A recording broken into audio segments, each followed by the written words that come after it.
150 tí n bá gbà ní wọ́n studio bó ṣe ọlọ́pàá gbé mi nìyẹn o barista ló bá ń fọrún kẹ́hìn ló gbà mí lẹ̀ lọ́wọ́ ẹ̀ god tí n bá gba 150 yẹn mi ní kọ́ a barista ní ẹ̀yin boys ṣé fọwọ́ kan ṣá irú àwọn fọwọ́ ilé ìṣàlá wa ń bí òyìnbó lélẹ́ yìí tá a bá nà á mọ̀ náà lè pa ni àṣẹ ọmọ ẹ̀ ó ń pè ní yoboro ó láìkí music mi ọmọ commissioner of police Lagos State ń gbà yẹn gbogbo ló ń pe ọmọ ẹ̀ torí èmi tó ń rí tán ọmọ ẹ̀ kó pa ó dẹ̀ yoboro ṣe débẹ̀ níjọ́ náà ni ó kàn signal sí èrè ẹnìkan àlọ́dọ̀ wà lọ́dọ̀ wọn Sonade ti ṣe kí ni ó ti ṣiṣẹ́ barista ṣe kí ni wọ́n ti tó ṣẹ́.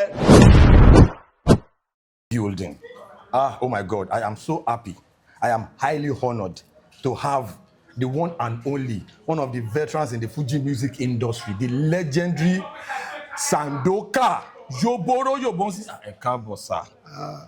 Mo lẹ́ni tí ó mọ̀ mi ṣó ń gbọ́ Sandoka o, èmi ìṣọ̀lá àfijù olórin ẹ ò mọrin ẹ ò gbóhùn irin ṣàmọ́sá ẹ ò jí ọlọ́bẹ̀ ṣó dẹ́ tí mọ́ mi nìyẹn dance to Fuji Sandoka orin Yoboro mi Yobonsi ni Yoboro Yobonsi mo láwọn bèbí ń fẹ́ báyìí jó gbéra nílẹ̀ kò dìde ìṣọ̀lá mi là ń ké sí ọmọ gẹ̀rígẹ̀rí Yoboro mi Yobonsi. Oh my God. Ẹ̀yin ará ilé ẹ rí pé kò ṣeré rárá edition yìí ó máa yàtọ̀ gan because we are going to have a very deep conversation on this very show today pẹ̀lú àlejò wa Alhaji ká mú láti bí background ká wá mú dé ibi tí ẹ ti bẹ̀rẹ̀ ibo náà bí yín sí ibo lẹ ti bẹ̀rẹ̀ báwo ni nǹkan tó sún yín dèdí iṣẹ́ Fuji báwo ló ṣe ṣẹlẹ̀ báwo ló ṣe bẹ̀rẹ̀. A bí mi ní ìlú Àgọ́wòye Ìjẹ̀bú Ogun State Ìjẹ̀bú rẹ̀ mi wá o Ìjẹ̀bú Paraku òǹrẹ́ mi wá o mo bẹ̀rẹ̀ iléèwé alákọ̀ọ́bẹ̀rẹ̀ mi ní Ìmẹ̀rẹ̀ Muslim Primary School ìgbà tí mo kúrò ń bẹ̀ mo cross sí Ọkọta High School ní Ìsọlọ̀ ibẹ̀ ni mo ti ṣetán ká má dọ̀rọ̀ pé ni mo ṣe ń mu bẹ́ẹ̀ yẹn Ọkọta High School Ìsọlọ̀ ni mo ti ṣetán that's 1983 mo ti bẹ̀rẹ̀ music láti 1983 ni Bísádé Ológundé tẹ́ ń pè ní Lágbájá àwọn bàbá mọ̀kọ́mọ̀kọ́ òun ló kọ́kọ́ ṣe rẹ́kọ̀dù àkọ́kọ́ ṣe rẹ́kọ̀dù mi fún mi Bísádé Ológundé that's Bísádé Lágbájá tẹ́ tó ń bojú the same Lágbájá kan náà òun ló kọ́kọ́ fi owó ara ẹ̀ ṣe rẹ́kọ̀dù fún mi. Báwo ni story yẹn ṣe ṣẹlẹ̀. bá ṣe ríra ẹ̀mí àti ẹ̀ ní wípé nígbà kò tí bẹ̀rẹ̀ sí ní kọrin o tí ìṣòlórin ń gbà yẹn ó ń lé jazz music ká máa lùlù ká máa kọrin sí ni Bísádé ń ṣe nígbà láti Lágbájá tó ń bojú tẹ́ ń pè ní ọmọ bàbá mọ̀kọ́mọ̀kọ́ 1983 mo kàn lẹ́yìn náà pé ó wá sí Ògùdù road lọ́jọ́ta ǹdẹ̀ máa ń play jump kan ní ibì kan tó ń pè ní Ọ̀dọ̀ Dúpẹ́ mo ló ń tọ̀ ń pọ́ dúró máa ń play bẹ́ẹ̀ ni every Friday ẹni yẹn ga ó dúró lọ́ọ̀kan ọkàn ń wò mí ládúró tó ń wò mí yìí mo lọ́ máa ń jà mí lọ́ba bọ́n ṣe lọ́ba ẹ ṣàṣẹ kò sí oníkòsí olóhùn wá rí ẹni tó ń kọrin yẹn ni wọ́n bìí kò bí ya ọlọ́pàá tẹ̀lé ó ló dúró gbà tí mi ò ṣe nǹkan tó bàjẹ́ sọ fún máníjà mi pé fara ẹ̀ balẹ̀ ní ìbà ìṣá bó ṣe máa lọ àjọ máa wò títí lẹ̀ fi mọ́ Bísádé Òjó kò ṣàkùndúró sára igi ọ̀pẹ yẹn igi ìdí àbà tó wà ní ọ̀nà Ògùdù road lọ́jọ́ta yẹn ó fara tì ó ń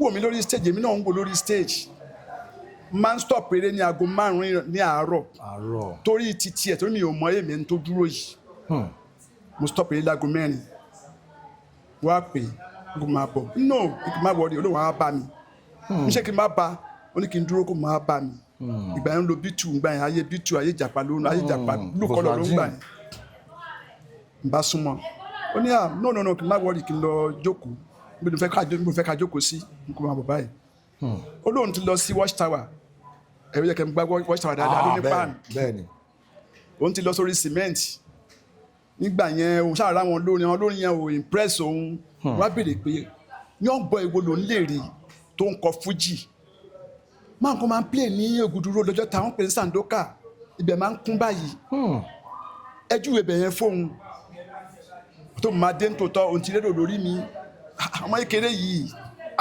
because ẹ̀gbọ́n náà jẹ́ fún wa it's now 63 now we are now 60 years now ẹ̀gbọ́n ni ọdún mẹ́ta oṣù ọmọdé kínní bẹ́ẹ̀ni mò ń gbọ́ lọ́kùn pé ló ń ṣe ń bọ̀ pé ẹjú ìbẹ̀ yẹn fóun bóun ṣe dé gan ohun obìnrin lòun ti rí àwọn èrò lójú títì tí wọ́n ti patẹ́ lọ ilé ìwé ló ń play níbi tó ti ní sáà rẹpẹtẹ yìí náà ní Sanduka ládùúgbò tí wàá ń kọ́ òun làwọn ń jó ń Kétu ń bí o Sanduka làwọn ń jó àwa òjò eléré mi ní Kétu ń bí àwọn ti ẹ̀gbọ́n ọ̀hún rárá Sanduka láti sita wọn ní Kétu nílé báyìí o Sanduka bó ń ṣe dé nìyẹn Mr. Manza kí lẹ fẹ́ kí n ṣe fún yín sà ó ní sẹ́ mo lè ṣe rẹ́kọ̀dù mo ní rẹ́kọ̀dù àbí yẹn gangan ni mo nídìí ń sìn rẹ́kọ̀dù má ṣe rẹ́kọ̀dù ó ní kò ń sọ fún mi o ti dọ́dọ̀ Alhaji Sikiru Ayinde Barrister o Ọlọ́run fọ̀run kẹ́ wọn o àmín dọ́dọ̀ Sàláwà Àbẹ̀ní o ṣùgbọ́n òun bá wọn sọ̀rọ̀ wọ́n sọ nípa mi pé ọmọ kékeré kan ṣẹ̀ jáde ń sìn wọ́n pè ní Sandoka pé kóun káwọn wá mi lọ lòun ṣe gbé láti ṣe ń bọ̀ pé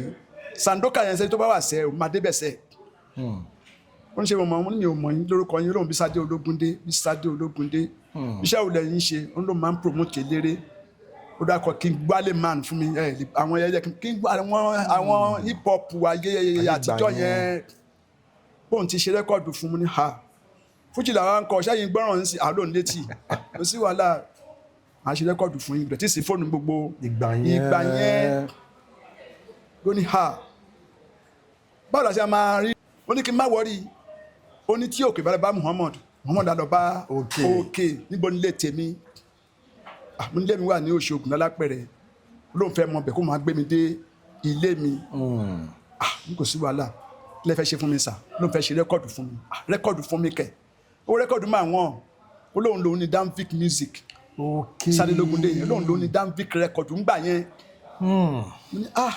kí n tẹ́yìn máa kọrin olóhùn ò lè kọrin jazz music lòun play òun máa promote àwọn olórin ó ṣàdúró tilẹ̀ fi mọ́ ó bá gbé mi dé ilé ọ̀dọ̀ mi bẹ́ẹ̀ mo inú yàrá kan ní Òṣogùn tẹ̀mọ̀ inú mi dùn pé nítorí promoter tó máa gbé mi jáde bá ṣe délé mi nìyẹn kò wọlé ó kàn páàkì sẹ́nu ọ̀nà ni mo bá pe ìyàwó mi pé wọ́n ń béèrè yín o ló bá ní madam ẹ káàárọ̀ ẹ ṣe kí ni ṣe mọ̀ wọ́n kí wa 83 ni mò ń sọ yìí o 1983 ni mò ń sọ yìí o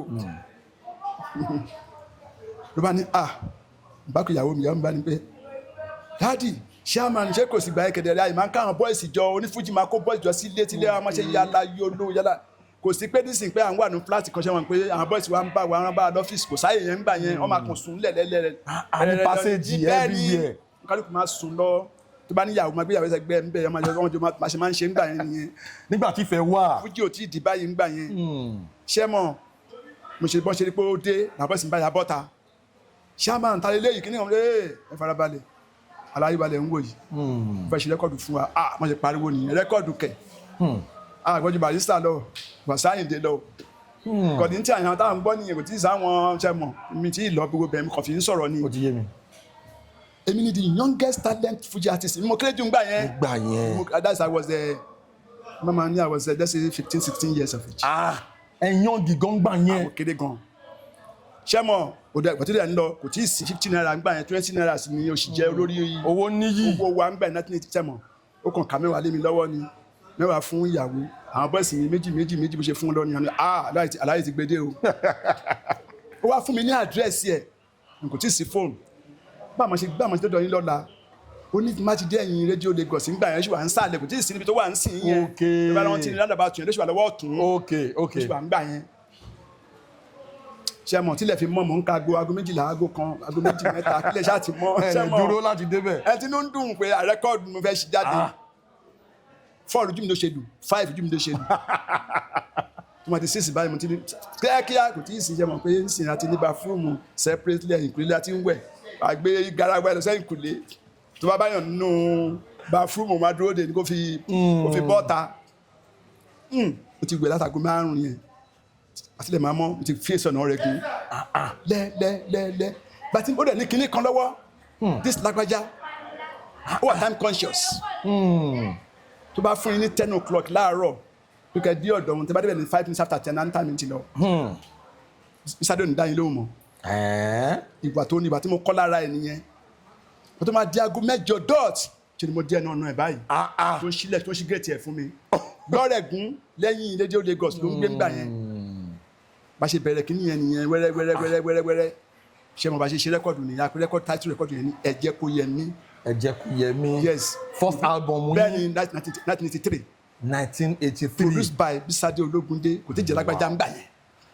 Ẹ̀yin ní opportunity láti rí Lágbájá lára ìgbò nígbà yẹn. má fẹ́ rí bí mo jókòó tí n bá ọwọ́ kan ni Bisade Ológúndé kò tí di Lágbájá ń gbà yẹn because ó wà creative gan.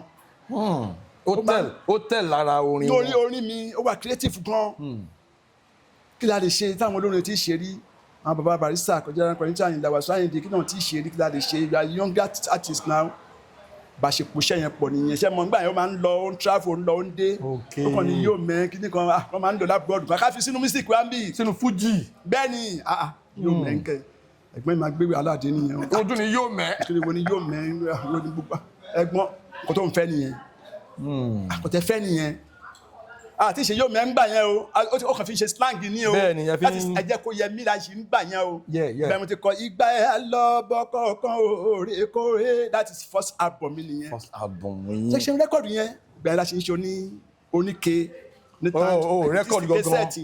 kò tí ì sí pé à ń ṣe késẹ́ẹ̀tì à ń ṣe kíní gbà yẹn a máa ṣe record oníke máa fi sínú pálí fún wa Pálí pẹlẹbẹ báyìí. bẹ́ẹ̀ ni a wá ń kó kiri fúnra wa mọ́tò ẹ̀ ló fi ń kó kiri a fi ń kó kiri lọ́tún lọ́sì ṣẹ̀mi rẹ́kọ̀dù yẹn wà lọ dáadáa inú ẹ̀ ò dùn rá first album tó ń ṣe fún Fuji artist kò lọ n kò sí wàhálà kò wá drop mi ṣẹ̀mọ̀ tó bá gba advert kan á pè mí kí n lọ ṣe ní rédíò ní gba advert kan ní tẹlifíṣàn á ní kí n lọ ṣẹ̀mọ̀ ó ń gbé mi kiri ó ń promote mi ó ń gbé mi kiri kò tí ì sáwọn ní Fuji gbogbo báyìí ń gbà yẹn èmi ni mo jẹ́ the youngest artist tó kéré jù ń gbà yẹn. ọkọ̀ Fuji nígbà yẹn. bá ṣe bẹ̀ sí ń ṣe rẹ́kọ̀dù yẹn lọ nìyẹn o ṣẹ́mọ̀ àwọn kò kiri bá a ṣe ta rẹ́kọ̀dù yẹn tó kò tẹ́ lọ́rùn ó ní kò sí problem ó níyẹn ò dá àjọṣepọ̀ èmi àtòun dàdúró tó pé òun láìkì mi brọ́dà mi ọ̀tún yá ṣẹ́mọ̀ 83 84 85 86 ẹ wò títí wọ 1990 wow àjọ ń bára kákàkiri àṣẹ rẹ́kọ̀dù mọ́ ẹ ṣe rẹ́kọ̀dù mọ́ ní gbogbo ìgbà yẹn. nígbà yẹn there is one record company Premier Music wọ́n ṣe dé nìyẹn òyìnbó lónìí yà wọ́n láwọn nídìí Fuji artist tó tiẹ̀ tí wọ́n ti gbọ́ ń pa ẹ̀rí táwọn dẹ̀ láì pé táwọn kan bá wọn wá bí máníjà bẹ̀ ń gbà yẹn dín dízì ó ṣe pé Lágbájá nìyẹn pé òun fẹ́ Lágbájá ọ̀pọ̀ tó mú kiri yẹn àwọn company Premier Music yìí ibẹ̀ ni Osadebe Raskimono àjọ wà ní record company yẹn gbà yẹn ni ẹ máa ń rí wọn gbà yẹn báyìí. Raskimono Osadebe àwọn Tupac Two-Face jẹ́mọ̀ gbogbo wọn máa ń gbá ṣe Nàìjíríà ló ń ṣe kí ni wọ́n ń gbà yẹn jẹ́mọ̀ kí ni mo wá fẹ́ ṣe bọ̀pọ̀ tó mú kiri yẹn àwọn fẹ́ rí wọ́n tó máa di ní àlejò ọmọkùnrin tó dédé kanlẹ̀kù ilé mi ni ilé náà mo ṣe ń gbé o lálápẹ̀rẹ̀ ó kọ̀ kanlẹ̀kù ẹni Sandoka òun fẹ́ dé ẹ yẹ kó wọn bá lọ́fíìsì lánàá ní ṣùgbọ́n wọn wá ọ̀rọ̀ yìí wà important kí n lọ́wọ́ ẹ̀gbọ́n tó máa ń dùn tí nìyẹn ní báyọ̀ sọ̀rọ̀ ẹ̀kan dédé èèyàn kó yẹ lọ́wọ́ ẹ̀sẹ̀ àná bí kọ́nsẹ̀ ó rí pé ara mi ò yọ̀ láti tìlẹ̀ tí mo ń lára lè lọ́wọ́ kejì ká fi sọ́la ẹ̀gbọ́n níbo la ń lọ níbi báyìí la ń lọ aṣọ ni máa wọ lọ́bẹ̀ kì í má wọrí aṣọ ti máa wọ aṣọ kẹ̀ gbàgbé má wọrí aṣọ máa yọjú ó kàn ní yá kí n wọnú mọ́tò ni ó kàn gbé mi ni ó di Yaba ẹ̀kọ́ Yaba ní gbogbo yẹn sáà Yaba ní bẹ́ẹ̀sì gbogbo everybody nígbà yẹn àkúbẹ̀ aṣọ ibẹ̀ ni kàn di Yaba ó kàn ra material blue colour yìí gẹ́tẹ́gbọ̀ yìí gan ó kàn ra fún mi ni ní àárọ̀ ọ̀la èmi máa gbé ẹrù à ń lọ sí Dúpẹ́ Ọ̀tẹ́gbẹ́lágbè ní máa tú là ń lọ o ṣé mo àgbà tí ń délé tí mo ti kọ fún ìyàwó níyàwó tí ń dúpẹ́ kọ́ máa ṣe ó tuntun rẹ̀ ṣe rẹ́kọ̀dù ní jáde kíákíá àti mo ṣe máa ṣe dọ́gbọ́n ẹ̀ ṣe mo ti gbé àti ṣe everything mo dàárọ̀ báyìí ó ti dé kò ní gbọ́ pọ́npọ́npọ́npọ́npọ́npọ́n bí tù ló ń lò ń gbà yẹn àkọ́wọ́ ni mo ti bá ṣe fèsì Dúpẹ́ Ọ̀tẹ́gbẹ́lágbè nìyẹn bá ṣe ń lọ nìyẹn bàtà dọ́hùn máa yẹn ti ń dóde wá ó kàn that's one guy nígbà yẹn Bukky Campbell àwọn èèyàn ti lọ Bukky Campbell ní PRO Premier Music ní ìgbà yẹn bí èṣe rí mi ó kàn lọ bá ọ̀gá ẹ̀ pé artist yẹn ti dé o mo ṣe sign 3 years fún Premier Music yẹn wọ́n wá ní kí òun náà sign gẹ́gẹ́ bí òun ló máa produce iṣẹ́ mi tí máa fi ṣe rẹ́kọ̀dù mẹ́ta fún àwọn ló kàn sign lákàn sí agreement yẹn ni wọ́n kàn fún mi ní envelope kan 13,000 ló wà nù ẹ̀ 13,000 naira cash nígbà yẹn. àánú envelope brown náà gbèsè fún mi. owó yẹn pọ̀ o. tó yìí.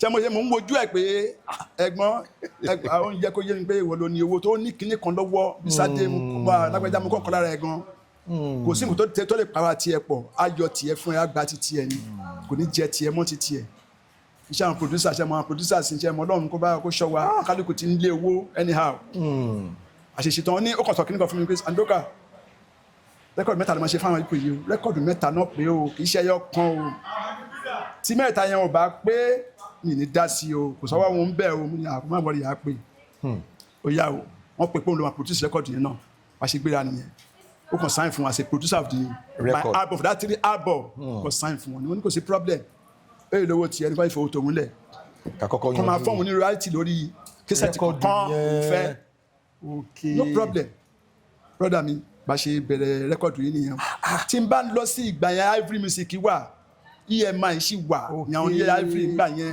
àwọn Decca wà bá ṣe lọ sí Decca Music ní a ṣe lọ rẹ́kọ̀dù ní Decca ìgbà yẹn nìyẹn ní studio àwọn studio ńláńlá studio ńlá ayé ti dáyé ọ̀làjú báyìí nsìn ó tún ọ̀chẹ́ mọ̀ ọ́n tún produce mi jíjẹ mímu pàtàkì báwo tí o bá fáyà ajẹ́kọ̀jẹ́ nípa pàtàkì yóò fi ìyẹn bí Sádé Ológúndé ìyẹn lápẹ́jà tí mo ń sọ yìí tí n bá dírẹ́sì tí o bá wà nọ́mà ajẹ́kọ̀jẹ́ dírẹ́sì yóò wà ókè sẹ́ẹ̀ padà sílé lọ wọ aṣọ ẹ̀mí ṣe mọ̀ ó taught mi dáadáa ó kọ́ mi láwọn ọmọ tí mo nínú music mo tẹ̀mọ̀ kékeré wà mo èmi níwèé tí n bá ń kọ orin sí ìsìn nǹkan iṣẹ́ ti yá nìyẹn wọ́n ti pè wá ní ìsìn ìdẹ̀kọ́ now brother mi àṣẹrẹ́kọ̀dù yẹn á pè ní Bọ̀bọ́ ni latest. Bọ̀bọ́ ni latest yes. ibẹ̀ ni mo ti kọ́ Mr. JJC abi you just come for Lagos you don't know the latest is Sandoka Super Fuji abi you no Sandoka Bọ̀bọ́ ni latest yóò nsìn Bọ̀bọ́ ni latest. Oh my God. wọ́n ta 25 million copies èmi ni mo ta ju gbogbo ẹgbẹ̀rún ẹ lọ sáàṣì ẹ o 25 million copies ni mo ta Sandoka yóò nsìn I'm the first artist to ta 25 million Fuji copies music to set èmi ni Bọ̀bọ́ ni latest. Wow. Yo man kí mi ṣe ẹ̀kọ́ sluggish kí mi ṣe ẹ̀kọ́ fọ́nbù èmi ni mo ṣe rẹ́kọ̀dù Bọ̀bọ́ ni latest mo ṣe kí ni mo ṣe dìde nìyẹn. bóni yẹn ṣe fọ́ká everywhere. kò sí school tí mi ṣá ní award mọ́ lọ́wọ́ ní Nàìjíríà yìí any high institution tí mi ṣá lá award bí akin best kìnìún kan best kìnìún kan best Fuji artist best kìnìún kan ó wà lọ́dọ̀ mi tó wà ní ilé mi gbogbo sí school tí mi ṣá ti perform ní Nàìjíríà yìí lọ sí Nsukka lọ sílẹ̀ Ìgbò lọ sí kìnìún nígbà yẹn èmi mo jẹ́ the youngest artist báwọn school ń lò jù tán pè lọ́tún pè lọ́sẹ̀ pé òyìnbó ni mo fi ń kọrin. bẹ́ẹ̀ni ẹ appeal sáwọn younger generation. yes àwọn student wa like mi gan ṣe máa wọ́ọ̀dù pa wọ́ọ̀dù ránṣẹ́ ọjọ́ Monday mo fi ń sùn. show ni throughout ọjọ́ Monday mo fi máa sùn lé ọ̀dọ̀ mi pé mo sùn kéèyàn sùn pé o fẹ́ relax ọjọ́ Monday yẹn gan tí mi bá ṣọ́ra màá ṣiṣẹ́ títí wọ̀rọ̀ lẹ̀ àwa sùn lálẹ́ ìyàwó mi ò kiri mi sójú báyìí it's from one show to another school kan bá búùkù lẹ́ni kò tí ì sí pé fóònù pé ṣe mọ̀ à ń sọ̀rọ̀ lórí fóònù à ń bá a sọ̀rọ̀ business lórí fóònù wọ́n máa sọ ọ́fíìsì máa búùkù ni. wá búùkù ni ẹ máa lọ bẹ̀ ẹ lọ perform. tí má dọ́fíìsì nírọ̀ lẹ́m ṣe máa gbá kó ṣe máa gbá bá mi pé ṣáàmà àti níṣẹ́ lọ́la o a máa wo pé kí ló dé o fẹ́ pa mí ní àtàwọn oníṣáàjì wọn lọ. ṣé o yẹ yín sí bí mo ṣe blow nìyẹn ní ìgbà Sandoka ṣe mọ̀ yẹ́rà ń díẹ̀ Barrister ṣe mọ̀ máa ń kó tí bá ti rí mi báyìí á máa kọrin kan fún mi òyìnbó nù wá fine bọ́ọ̀bọ́ o òyìnbó ṣe mọ̀ nígbà yẹn ó gbé mi gba artist ńláńlá yẹn tí wọ́n Barrister kò ní tàn yín la Wasiu Ayinde ṣe mọ̀ gbogbo náà gbé mi mọ́ra pé yes ọmọ yìí ń kọ́ young Fuji musician because mo ṣe àwọn pé mo change face Fuji music nígbà yẹn mo foyín mo ti ma ṣe òyìnbó mo fi ń kọrin mo máa sọ slang máa ṣe gbogbo ẹ̀ ṣe àwọn èèyàn wá like mi gan mo ṣe jáde nígbà yẹn ìyẹn Bọ̀bọ́ ni latest yẹn la ṣe ní ìgbà yẹn ṣe bá ṣe wá ń ba lọ ṣe mọ̀ pé mo rí pé Ọlọ́run ti gbọ́ àdúrà Ọlọ́run dẹ̀ kí gbàdúrà yẹn tán á fi bì kan lẹ̀ tó bá jẹ́ kó máa yí ẹ pé òun kọ́ òun ló ń dá ẹ o òun ló ń create ẹ o gbọ́dọ̀ máa ṣètò òun á fààyè yẹn lẹ̀ Ọlọ́run dáhùn lóhùn tán kó tí mo tó lè jẹ́ láyé ó máa kù síbì kan fún ẹ. Ọlọ́run kì í dáyàn lóhùn tán bìkan tó bá dá ẹ lóhùn tán o nígbà pé òun lọ bá ẹ á fààyè kan lẹ̀. ó ní nǹkan kan tẹ fẹ́ mú jáde níbí. bẹ́ẹ̀ ni ṣé ẹ pẹ̀lú wa fẹ́ mú jáde níbẹ̀ ṣe rí nǹkan tí mo sọ yẹn ni wípé Ọlọ́run dáhùn lóhùn gbogbo nǹkan ni mo ní ṣùgbọ́n nǹkan kan wà tí mo ń tọrọ tọ́lọ́run fún mi ń gbà yẹn. kí ni nǹkan náà sà. mo wá ń lé Mẹ́kà torí Mẹ́kà náà àwọn èèyàn fi ń dada fi ń ṣakọ́ ń gbà yẹn ìfẹ́ Fuji music. as a Fuji musician. tó bá ti di ájì wọ́n máa gbọ́ ẹ pé ò tí ì sùn náà. tí n ṣe certified Fuji musician. mo wá ń tọrọ pé Ọlọ́run mo ti lórúkọ wọ́n ti mọ̀ mí mẹ́ka wọn mi lọ ọlọ́run wáyé ti fún mi ẹ máa gbọ́ lọ 97 ẹnìkan kan wà ní obìnrin 93 lẹ ṣe album bọ̀bọ̀dé latest yẹn 92 93 94 95 wọn tọrọ mẹ́ka mi wá rí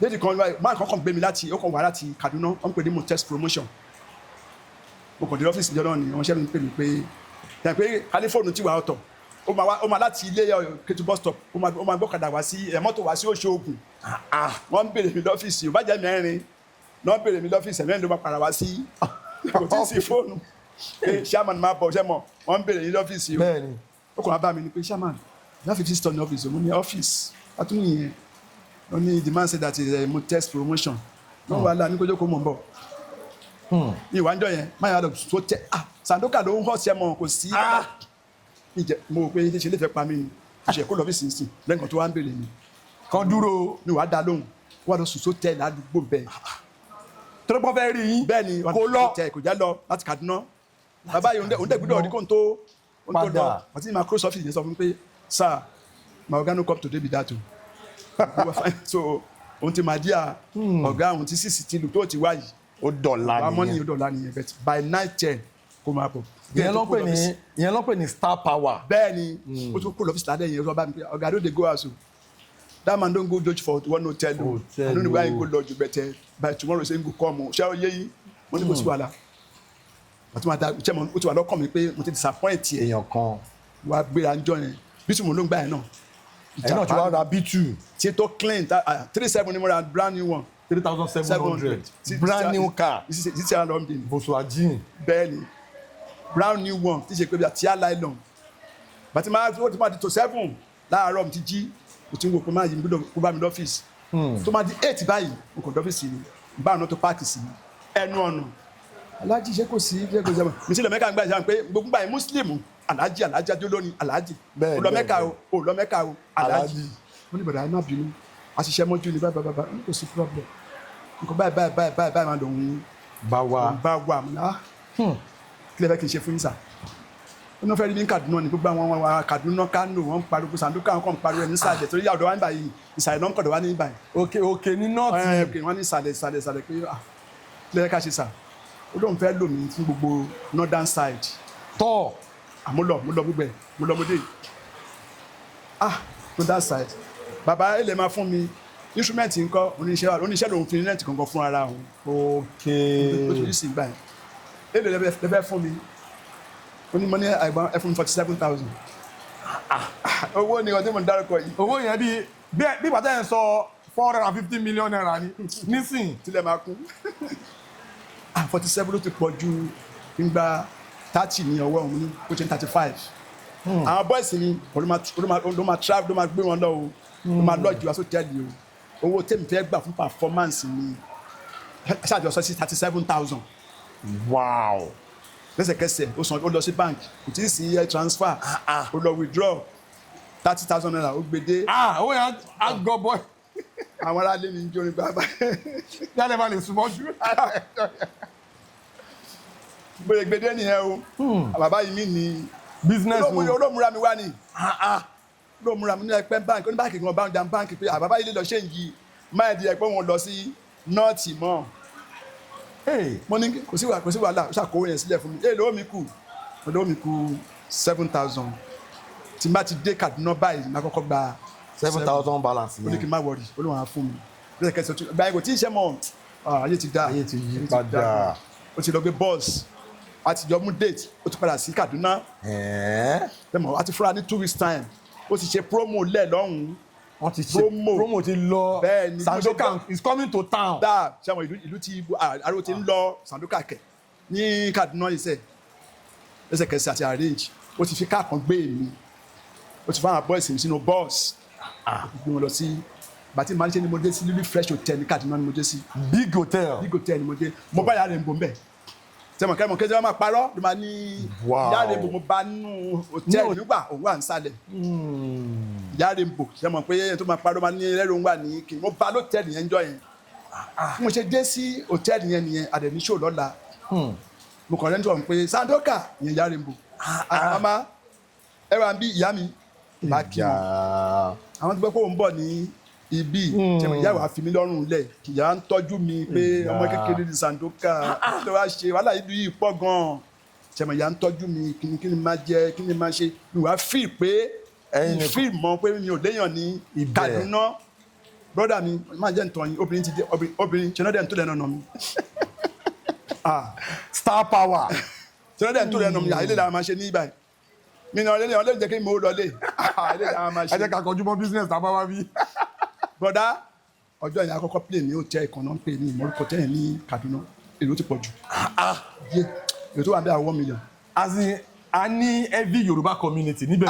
kílẹ̀ ń sọ yà ṣẹ́ni Ẹdẹ Ìwó Òṣogbo Ọ̀fà wáá àbọ̀sì yẹn pọ̀ lọ́hùn bíi àní àwọn tí láwọn big man tó jẹ́ àwọn big guy Yorùbá tó pọ̀ nbẹ̀ gan àwọn olówó gidi. Oh my God. tí mo máa kọ́kọ́ dé hall yẹn báyìí jean ni mo wọ̀ jean máa ń wo jòǹgbà yẹn.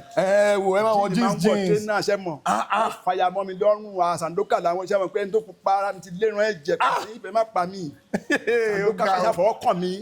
ṣé kíkọ fọwọ́ kan. kẹsà fọwọ́ kàn mí pé Sandoka àwọn gbọ́n ṣẹ́ mọ̀ mo pa that's one man tó ń pè ní Simangari onífújì náà ní Kaduna ló wà ok Simanga ó wá pàdé mi ṣe mọ ó defend mi gbà kò jẹ́ káwọn èèyàn ráyè ṣe léṣe púpọ̀ bí wàhálà ti pọ̀ jù Sandoka wọ́n jẹ́ kí n kọrin ṣe mọ àwọn boys mi ò rí wọn báyìí lọ láàrin èrò ibi tó rọ pọ̀ dé ti pọ̀ jù ṣe mọ sáà pé mo ń gbọ́ ìlú ìyẹn fún wọn ní nǹkan tó ń gbọ́ ń gbòòrò tó pé ẹ̀ pé wọ́n like àṣeṣiṣẹ́ yẹn ní ìjọ yẹn nìyẹn ìjọ kejì Zaria ìjọ kẹta mo ti mú lọ sí kí ló kọ ṣé mo ṣàtọ̀ gbogbo northern side Sokoto Maiduguri gbogbo ẹni mo tọ̀ lọ pátá láàrin méjìlá àwọn school náà tún bùkún mi so a lò 6 months ni. 6 months ibẹ̀ ni mo ti rí ààyè Mẹ́kà ti yọ. báwo ló ṣe ṣẹlẹ̀. there's one lady lady yẹn jẹ́ Fatima tó bá wà láyé ìṣẹ́lọ́ba mi lọ́ra ẹ̀mí ẹ̀. àmín. ó kàn wá bá mi jọ yẹn ni mo wà ní Kano ó kàn wá bá mi. ó ní Alhaji ó máa ń sọ̀rọ̀ finifini báwo ni arúgbó Sandoka bolẹ̀ gan ní nọ́ọ̀tì o lódẹ̀dẹ̀ onífújì máa ń wà náà bẹ́ẹ̀ kò tó yìí níwẹ̀ ọ̀la ọlọ́wọ́n bá ní báwo ni ọ̀rọ̀ Mẹ́kà ń kọ́ mo ní kí ló wí. nǹkan tó ti ń wá láti jọjọ́ yìí. kí ló sọ ó dùn àwọn yín lọ Mẹ́kà ìwọ yìí mo wò kó náà jàǹjẹ́lá pé iṣẹ́ mo fojú di pé. ẹrù pin ìwọ kẹ. wàá wá ṣe nǹkan ìmí ní jàre jẹ́ fún ẹni kan tó bá fẹ́ kó máa. mo máa bá tiẹ̀ lọ. bá tiẹ̀ lọ aláyé bí eré àyàn ṣe kéde ìyẹn ṣe lọ nìyẹn àṣẹ Mẹ́kà yọjú. ó máa ń gangan. bí eré àyẹn ṣe lọ yẹ kó ti yé yín orí kámẹ́rà lágbà ṣe mọ̀ ó parí kíá ó ti mú mi lọ sí Mẹ́kà kìíní kan náà ajikan àbíyẹ kìíní àwọn ti ra gbogbo ẹsẹ̀ àwọn òpin ọmọ àti ń dùn Mẹ́kà like that ọ̀dọ̀ Mẹ́kà ní 150,000 gbà yẹn. 150,000 150 bẹ́ẹ̀ ayé Abacha 150 ní sẹ́mọ̀ ngbà yẹn ó tuntun wọ́n ngbà yẹn. ó ga ọ. sẹ́mọ̀ mo rò eré mo pé madam nítorí Mẹ́kà máa délé padà o máa délé torí mo rí kí ìyá fi ìyá jẹ ìyàwó ilé ẹ̀ kí ìyàwó yẹn máa sọ́fà mo hé tiẹ̀ kò sẹ́ni tí mo lè bá ṣe pọ̀ láyé kí wà níbì kan kí obìnrin kó tó bí 200 kò sẹ́ni tí mo lè ṣe màá rántí ilé mi màá rántí ilé because gbàtó lé òun ló dúró. gbàtí kò sí nǹkan kan rárá. ló dúró máa torí pé bí akó ti wá wà nípò kan kò ní kò jẹ́ nǹkan kan. tí n bá gba ibẹ̀ lọ sí Mẹ́kà kẹtù tó dé ọmọ ẹgbẹ́ ni a ṣépè fún mi. mo lè má lọ dé mo ń lọ dé.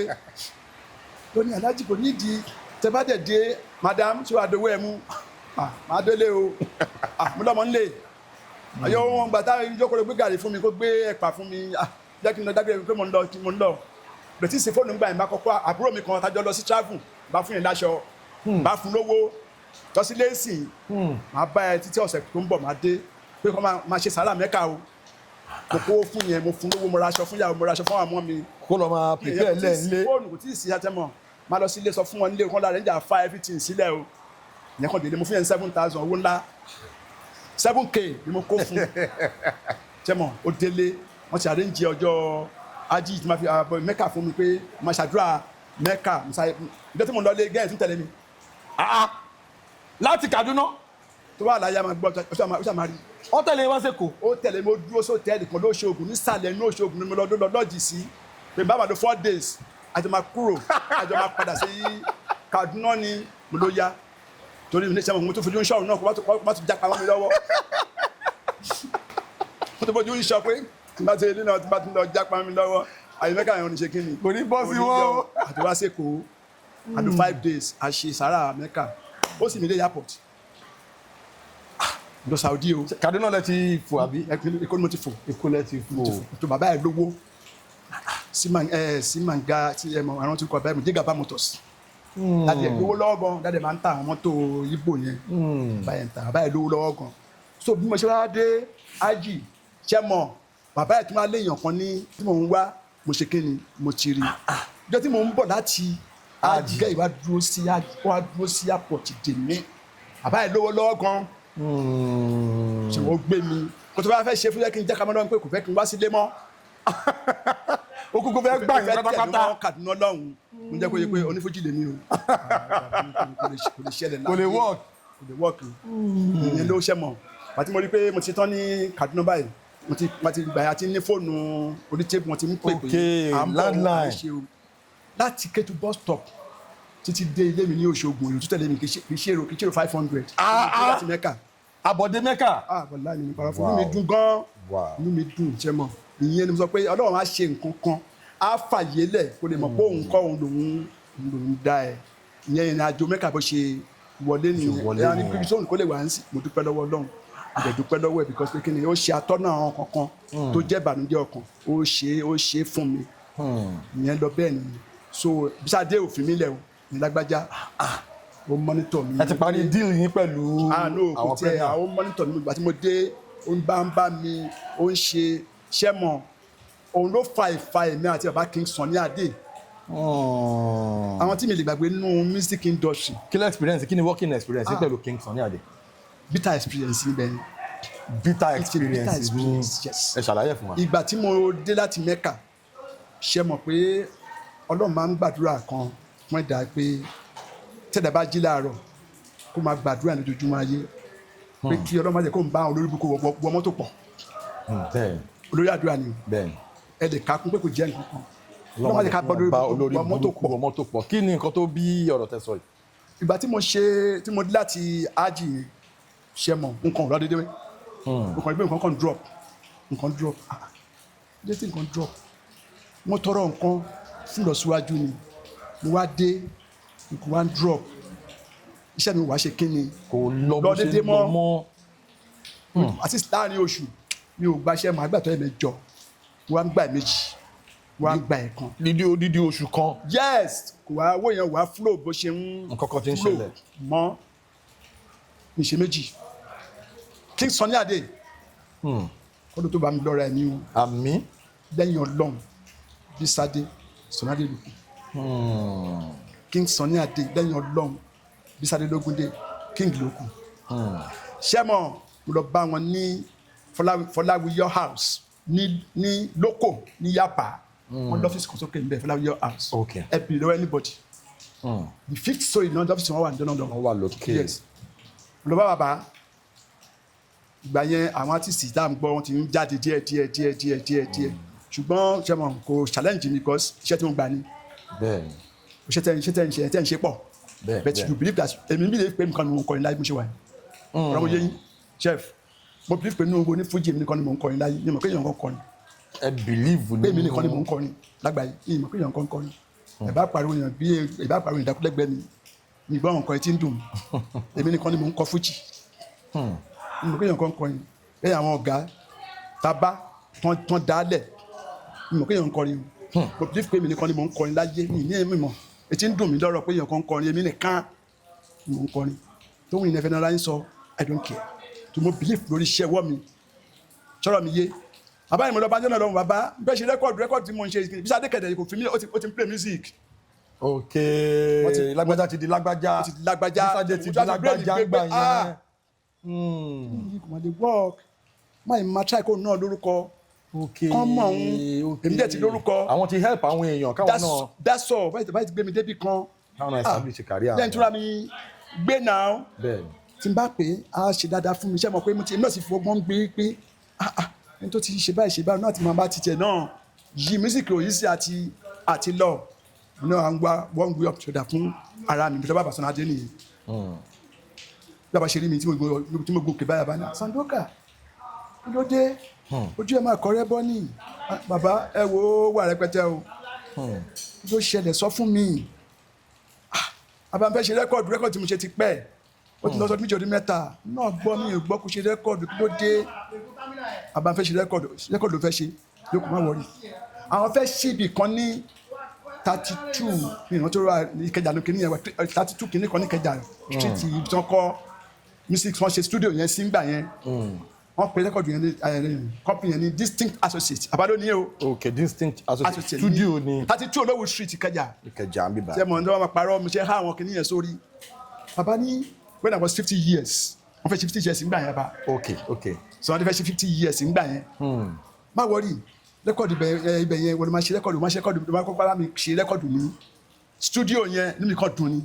bàbá ẹ ṣúọ kí n lọ sí number 32 Olówú street kí ni mo béèrè Mr. Ige. ok bàbá kí ni wọ́n á ṣe fún wọn lọ́bẹ̀ ni mo ní kàn sign yẹn. wow. ṣe mọ̀ pé mo ń bá àwọn ìrànlọ́wọ́ yẹn pàdé lọ́dọ̀ àwọn àgbà ọ̀jẹ̀. bẹ́ẹ̀ ni. kí ni mo lè ṣe mo ṣe kó lọ́ọ́ Sanadé nìyẹn ọ̀tọ̀ bá pò àti ní 50 naira ń gbà yẹn gẹ́gẹ́ bí ọkọ̀ pé ọkọ̀ fún mi bẹ́ẹ̀lì méjì ni yẹn Sunny Adé pé máa lọ sin mo dé ibẹ̀ yẹn mo kàn ní Mr. Ige ẹ káàárọ̀ sà látọ̀dọ̀ bàbá ni bàbá ní kò ní kàn fún mi ní kankan sọ pé àtọ̀dọ̀ mi á lo oṣù kan láti ṣe rẹ́kọ̀dù yẹn mo á pè ní bitter experience. àti mo ṣe àmì ti ṣe rẹ́kọ̀dù 24. bẹ́ẹ̀ ṣe wà yìí 24 album mo ti ṣe mo lè kà láti yes 24 albums ni mo ní ẹ lọ search 24 album ni mo ní. so ó ní àṣewàpẹ ní bitter experience Mr. Ige I have my reason bitter experience ní ká fi ṣe kì í ṣe mọ̀ nǹkan ò dàbí ṣẹlẹ̀ ọkùnrin bá ti ń rówó náà tó bá rówó náà problem ni o ọlọ́mọ máa ṣe tiwa bẹ́ẹ̀ o ṣọwọ́ mi à ń rówó náà là ń yọ o à ń yọ and then àìmá yọ kẹ̀lẹ́ ọ̀dọ́ ní gbogbo bá gbogbo wa o àmín wọ́n yìí bá ṣe rẹ́kọ̀dì yẹn fún mi nìyẹn bitter experience kò tẹ́ àbá lọ́rùn bàbá fúnra náà wọ́n bá mi ní studio. wow. bó ṣe máa kọrin yẹn àwọn ọ̀fẹ́ bó ṣe kọrin yẹn báyìí ni kò ṣe kọ kí n Sunny Adé kó máa gbọ́ mi. wow. bó ṣe ń kọrin yẹn àwọn ọ̀fẹ́ style tó ń lò tẹ́lẹ̀ yẹn ni kò dúró lé lórí. style bọ̀bọ̀ latest yẹn ni kẹ fún àwọn. fẹ́ kúrò lórí ẹ̀ fẹ́ bọ́ sánú that style má kúrò lórí ẹ̀ wà bẹ́ẹ̀. mo wá tún ṣe bitter experience yẹn fún bàbá kò ju bí 3 months àbá ní kí wọ́n ṣe sweet experience again. sweet experience. Wow. Láàrin bitter experience yẹn ni woman kan tó ń pè ní Yínká tó ń pè ní tó lé wọn lọ́hùn tó wà ní àlàáfíà sì ti mú ṣe tó lé wọn lọ́hùn Yínká kan tó ní ṣọ́ọ̀ṣì ẹ bá rántí. bẹ́ẹ̀ni kí nìkan tó ṣẹlẹ̀ ní àárín gbogbo. ojú mi rí gan àwọn fújì sí yẹn wọ́n gbádùn ni. ẹ fún alẹ́ experience yẹn torí experience yín. bitter experience yẹn lọ́wọ́ ni mo sọ̀rọ̀ dé yẹn o. ó ti yé mi. níṣẹ́ ni Yínká yẹn wá tún wá bá mi láàrin ìgbà tí mo ṣe rẹ́kọ̀dù fún bàbá. ok. tó ní kí n ṣe rẹ́kọ̀dù fóun Lab Monster company ló kọ́ rẹ́kọ̀dù wọn jẹ́ bá ọkọ ẹ̀ ló ń pè ní ìyá wọ́n máa ń pè òun ní bàbá ẹ bèrè ìṣẹ́ tó yà mọ́ gan kan tí mo ń sọ yìí ọkọ ẹ̀ ní mọ́mì wọ́n máa ń pè òun ní dádì ìyàwó ni dádì tó fàjà wà bá mi bẹ́ẹ̀ máa ṣe rẹ́kọ̀dù fóun mo ní kó fún mi ní ọ̀dà hálà kan kó dẹ̀ fún mi ní 150k sí bàbá òde mi mọ́lẹ̀ kí n má ṣe rẹ́kọ̀dù for anybody free Sunny Adé wọ́n sọ fún pé tí n bá rí any company kí n lọ ṣe rẹ́kọ̀dù fún wọn o àwọn kan fẹ́ fi help mi ní o. kò sí contract kankan tó dé mọ́. bàbá kan ṣe fún gẹ́gẹ́ bí pé wọ́n jó lórin wọ́n ti mọ̀ nǹkan tí mò ń feel lára tí ó yẹ yín sìn bí nǹkan ìṣe wá bá mi lọ́fíìsì nìyẹn pẹ̀lú ọkọ ẹ̀ ló wá bá mi ọkọ ẹ̀ níyàwó sọ̀rọ̀ mi yé yín bó ṣe dé nìyẹn ṣe mọ̀ mo kí n rárá àwọn lọ́fíìsì ẹni tó ń wá nǹkan $100 láti má gba nǹkan tó kún bọ̀ ni máa fẹ́ lọ́wọ́ yín mi ò fẹ́ fairly use Nigeria o lẹ́sẹ̀kẹsẹ̀ wọ́n lè gbọ́n $100 yẹn bá mi. ṣé ẹmọ ẹni tó bá rí wọn ni Sandoka ẹni nìkan wọn ò pé ẹyin ọmọ kan tó ń pè ní music àwọn tẹ̀yìn bá lè ń gbọ́ ẹ mọ nǹkan tó ń pè ní Fuji mo ṣe lọ sọ́dọ̀ Yínká yẹn nìyẹn wọ́n gbé $100 yẹn fún mi tó kún bọ̀ $100 yìí ẹ má kọ mi fẹ́ plate number tí mo fẹ́ ẹ kọ Yóbóró sí fún mi lábẹ́ kí n ṣe rẹ́kọ̀dù fún yín Yóbóró ni mo fẹ́ lára ẹ ọ yóò ní plate number ẹ tẹ́ bá ti lè kọ́ sí ẹ máa lọ wọ́n làwọn akọ àwọn àṣegbá àwọn àṣà wọ́n kọ́ sí o ẹ̀ kó kú $150,000. bẹ́ẹ̀ni. tí ẹ bá fún mi ní 150 yẹn mi ní kọ́ ní studio. ẹ máa gba káàṣì yẹn báyìí. ẹ mọ̀ pé ó máa tà kò tí ì sí fújì tàforí ń gbá yẹn kò tí ì sí mọ̀ kó máa tà torí èmi náà ń béèrè lọ́wọ́ èmi náà ń sọ ń pa ẹ̀ lọ́wọ́ ọ máa tà ṣàfihàn mi náà dáhà láàrin wọn ni kí n ṣe òfin fún mi ẹ náà ṣe ìwé fún mi pé kí n tó wọ studio sọ ẹ fún mi ní 150,000 naira mi. màá gbà báyìí. ó ti rí ẹni tó kọlà wọn ní studio ti yá mama oníkìyé pé òun ní mama bàbá lòun mama tí wàá láti bẹ̀rẹ̀ láàrin mi àti yẹn nìyẹn tó ti yé yín oníkìyé pé òun ní mama bàbá lòun mama ọkùnrin lẹ́yìn obìnrin lẹ́yìn àmì ò lè pẹ́ yín àmì ò ní fújì èmi ò lè pẹ́ yín ní bàbá obìnrin ní ìnà ó ní no kí n gbogbo ara ṣọ́ọ̀ṣì òun bàbá lòun ìyàwó ọkọ tòun ni ìyàwó mo níwèé that's your own side. Studio ti yá ṣe wọ́n bẹ̀ sí ní threatening mi mo dúró ní ògbà nǹkan tí mo gbà 150 tí mo bá gbà ní wọ́n studio bó ṣe rẹ́pà gbé mi nìyẹn ó di area end machine barista ló bá ń fọrùn kẹwọn ló gbà mí lẹ̀ lọ́wọ́ ẹ̀ God tí mo bá gba 150 yẹn ní kọ́ a ó ní kọ́ ọ̀pẹ̀ mi wá torí ó ní yàrá kan lókè tó máa ń sùn sí bẹ́ẹ̀ díẹ̀ tó gbórí báyìí màláìkà ó ní kọ́ ọ̀pẹ̀ mi wá bá gòkè ó ní ọmọkùnrin tó máa ń ṣe bẹ́lẹ́bẹ́ tẹ́ ń lórí jẹun á ní kó wọlé síbí èmi ọlọ́run ọba ń pè é mo ní ọlọ́run bá wo wọ́n yẹ kí n tún gbọ́mọ́ ẹ̀yin ọmọ ní sífù ti ṣe burú báyìí náà wà lè máa dẹ́yìn ọlọ́run bá ilẹ̀ dá mi ni kí n wọlé kí n fẹ́ ṣe inú yàrá yẹn yín ká yẹn kẹ́mi wọlé wá jókòó orú ẹ̀ báyìí la máa ń fẹ́ lára màmá kílẹ̀ wí 150 yẹn ni wọ́n á gbà tó bá ti sí 150 yẹn kọ́ ẹ ṣe kí ni ẹ̀dìrà yín mú o ṣáà yarí ó pa ìgbésẹ̀ tó fi ṣe fẹ́ mi the second day báyìí mi kọ́ ọlọ́pàá ni ṣẹ́gun ló máa yẹn ń jẹ́ mi mọ́ á ti di kíní ń sìn ìgbà yẹn ni Káyìndé Ọ̀ṣínúgà wà ní commissioner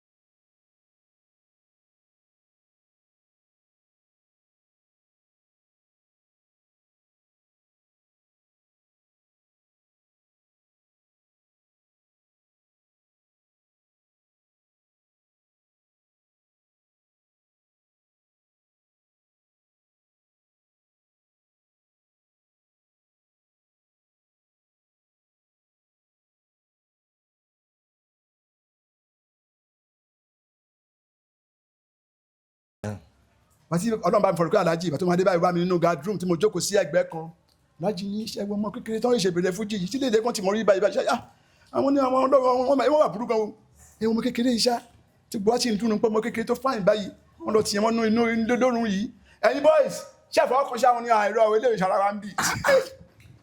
bàbá sọ bẹ́ẹ̀ barista. ibo mo ń sọ yìí barista ní ẹ̀yin boys ṣẹ́fọ̀ ọkọ̀ ṣá àìrọ̀ àwọn afọwọ́kọ̀ ilé ìṣàrà wa ń bì òyìnbó lé yìí táàbà náà mọ́ná lé ipa ni ẹ má fọwọ́ kan lé yìí tẹ́mọ̀ láti bá fún wọn ní barista lọ́nfọ̀rúnkẹ́ bá fún wọn ní. bàbá gbéra barista gbéra wá sí station yẹn. ṣé wọ́n kọ́ ní ẹgbẹ́jẹ́ yìí ń sìn ó ṣìṣẹ́ bẹ̀rẹ̀ fújì ṣẹ́kùnjẹ́ kó máa já yí ẹ̀ lọ́wọ́ tuntun kó wà lábàá ọmọ kékeré tó ṣìṣẹ́ bẹ̀rẹ̀ láàrin wa ní ibà ṣe mọ̀rọ̀ yẹn ni mo gbọ́ mi tó jókòó sí ara ṣe ń bá kan jókòó wá fi ìyàwó mi pé ibà ìkó aṣọ òde mú wá fún bí yẹn ní àti máṣọ oúnjẹ káwọn mú wọlé olóhùn bọ̀ ó kàn lọ bá DPO bẹ́ẹ̀ ni ẹni tó ti mọ́lé yẹn ò ṣe ara kò yẹ kó máa torí ọ̀nà báyìí Nàìjíríà ṣe rí báyìí náà wọ́n ṣàtìbá ara wọn sọ̀rọ̀ kíyàwó mi lọ lé wọn lọ máṣọ kan wá fún mi wọ́n tẹ sílẹ̀ fún mi nínú ibẹ̀ yẹn náà sẹ́ẹ̀lì yẹn àwọn bọ́ọ̀sì yẹn fọwọ́ kàn mí wọ́n rí i pé eléyìí tí wọ́n lè gbà lẹ́sẹ̀ ṣe mọ̀ ọjọ́ kejì wọ́n fi gbé mi nìyẹn ó di Ìkẹjà ọ̀dọ̀ Kẹ́hìndé Ọ̀ṣínúgà àṣẹ ọmọ ẹ̀ ó ń pè ní Yoboro ó láìkí mísíkì mi ọmọ commissioner of police Lagos City ń gbà yẹn Yoboro ló ń pe ọmọ ẹ̀ torí èmi tó ń rí tán ọmọ ẹ̀ kó pa ó dẹ̀ Yoboro ó ṣe débẹ̀ níjọ́ náà nìyẹn ó kàn signal sí èrè ẹnìkan wà lọ́dọ̀ wọn Sonade ti ṣe kí ni ó ti ṣiṣẹ́ Barrister ṣe kí ni wọ́n ti tó ṣẹ́ wọ́n ti gbé mi di Ìkẹjà nìyẹn èyí wọlé ni àṣẹ ọmọ yẹn wá wọ́n sọ́fíìsì ìjọ yẹn pé Yoboro lélẹ́yìí o ó láìkí mísíkì ẹ̀ gan o torí ti tiẹ̀ ló ń ṣe ní kó lọ gbé ẹ wá kí ni kò ṣẹ́ mọ́ àṣìyànjú ọ̀rọ̀ yẹn ní ìgbà yẹn nìyẹn o tẹ́mọ̀ ó jẹ́ kí ọjà kí ẹ̀dá wà láyé kó ní tẹ́ lọ́rùn ṣé ẹ̀dá bá lóun ò ní rí brọ́dà mi kò ní rí kankan rárá kẹta sọ pé òun ò ní rí nǹkan kan tó máa fi sọ̀rọ̀ láyé òun kò ní rí anything láyé ẹ̀ mọ́ tọ́rọ̀ mi yẹn tẹ́mọ̀ yẹn náà àwọn Barrister yẹn ṣe jẹ́ ẹni tí àgbéyàn gbọ́dọ̀ máa fi ọlá fún Sunny Adégbọ́n tó bá mi lọ́ra ẹ̀mí bàbá yẹn wọ́n ṣe púpọ̀ nù ayé mi ọ̀tẹ̀ bèrè ibi tí mo fi díẹ̀ ti sí nìyẹn nípa ìrìn àjò mi. níbẹ̀ yẹn now baba ẹ jẹ́ ká gbé conversation yìí lọ sí next level because èmi máa ń sọ lórí ètò pé I don't do interviews, we have conversations. Ṣẹ̀ṣẹ̀rí Fuji music is a cultural representation of the Yoruba people. Yeah. And as an indigenous music, Yes.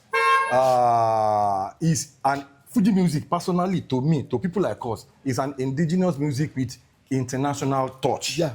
Torí pé mo máa ń sọ dáadáa Fuji music àgbékalẹ̀ iṣẹ́ ọwọ́ àwọn bàbá Alhaji Sikiru Ayinde Barrister MFR àti àwọn bàbá torí láti inú Barrister kọrin kan ẹmọ ní oní who can tell me the full meaning of Fuji music. Okay. Kó ní tọ̀hún kó ládìí ẹ̀fọn ọmọ aráyé kan gbọ́ o ẹni sóyìnbó Ayinde nílé àná ẹ̀ láti túmọ̀ ẹ̀. Oní Fuji sound is combination of music consists sakara, apala, afro, juju, highlife. Mo lọ gbé tó bẹ́ẹ̀ kọ́mándà yọ jẹ́mọ̀ that's juju.